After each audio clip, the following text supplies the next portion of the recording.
Tom Silverstein, the Milwaukee Journal-Sentinel reporter, the Packers beat writer, join us on the show. Tom, I don't want to add to this, but it feels like there's just a little bit under the water here with Aaron Rodgers. Is something rising to the surface here that we don't know about? Well, I think it's something that's kind of been festering a little bit during the off season. That's Rodgers feels that it has affected him, and he's had no input into it. But I don't know if it's going to result in him, breaking off negotiations with the Packers on a contract extension that might last the rest of his career.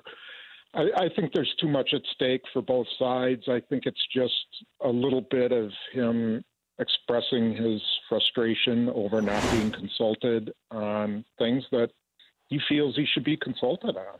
But which ones should he have been consulted on? Well, I wrote a column on it, and I felt none. I felt that Brian Gutekunst, the first-year general manager, has no obligation to make those decisions. And there's a number of reasons why. Because, first of all, your players shouldn't be determining who you keep and who you don't, because they have an emotional investment in everything. And then do you want Aaron Rodgers to be the general manager so that, or the impression in the locker room that he's the general manager and he could be the one who determines whether you come and go? So I think Gutekunst is following Ted Thompson's model, which is, when Brett Favre was there and Thompson came in, he felt that Brett Favre had way too much power in the organization, in the locker room, and he worked to cut that out and was not going to sign free agents to please Brett Favre so he would come back. And I think that's kind of the tone that Gutekunst is taking. Yeah, I'm looking at this, and granted, Alex Van Pelt is let go. That's the quarterback coach. So I'd understand where Rodgers would at least like to be given a heads up. Jordy Nelson, their friendship, that you'd like to be given a heads up. But I don't want to go to Aaron Rodgers to say, who do you think we should bring in to replace Jordy Nelson? I think that's dangerous. And I go back to Michael Jordan, the greatest player of all time.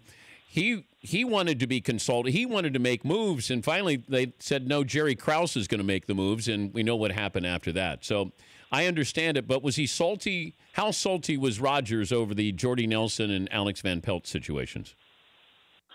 Well, I think he was privately, taken aback. Now, Alex Van Pelt, that's kind of a complex situation, because Alex Van Pelt had made it clear that he wanted to go for an offensive coordinator's position, that's what he was looking for.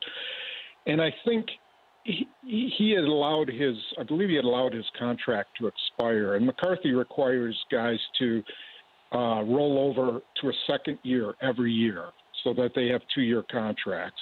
And he didn't, and he didn't get an offensive coordinator's job.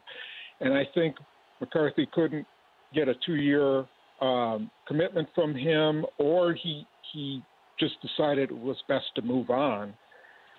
Regardless, Alex Van Pelt's also represented by the same agent as Aaron Rodgers, and there's some complication there too. I mean, does Mike McCarthy take that advice from Aaron Rodgers, knowing that there's a connection there too? I think McCarthy had to make his own decision. Now, he could have definitely kept Rodgers in the, just in the know about it. And Gutekunst could have done the same with Nelson and just said, look, I'm cutting Jordy Nelson. You just want you to know. I don't think that was done. That could have smoothed some things over, but I honestly don't think it would have been smart to ask him for his input on whether that was a good idea. Personnel guys have to make their own decisions on personnel. Any chance Dez Bryant comes in? I don't see it. I don't.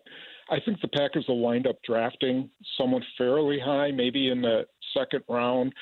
Jimmy Graham is basically a wide receiver. Yeah. And so he's going to play a lot, and he's going to be a big factor in that offense.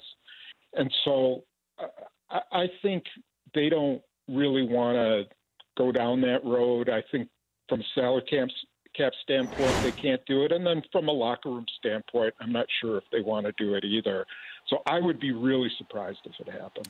Tom, thanks for joining us. You know, it was quiet here leading up to the draft. Then all of a sudden the Rodgers stuff came out, and then Tom Brady stuff came out. So gives us something to talk about before the draft. So the gift that keeps on giving. Always something. Yes.